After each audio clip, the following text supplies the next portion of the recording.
আসন সমঝোতার বিষয়ে চূড়ান্ত ঘোষণা দিতে বিকেলে জামায়াতের নেতৃত্বাধীন ১১ দলীয় জোটের সংবাদ সম্মেলন ডাকা হলেও দুপুরে তা স্থগিত করা হয়েছে। জামায়াতে ইসলামী সহকারী সেক্রেটারি জেনারেল হামিদুর রহমান আজাদ গণমাধ্যমকে এ তথ্য জানান।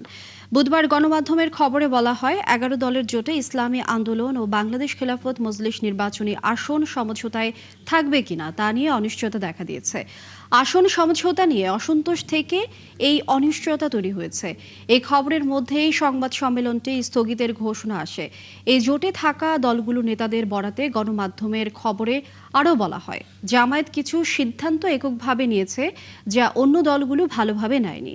ইসলামী আন্দোলন ও খেলাফত মজলিসের চাওয়া অনুযায়ী এখনও আসন সমঝোতা করেনি জামায়াত, বরং এনসিপি, এলডিপি এবং এবি পার্টিকে আসন সমঝোতায় বেশি গুরুত্ব দেওয়া হচ্ছে।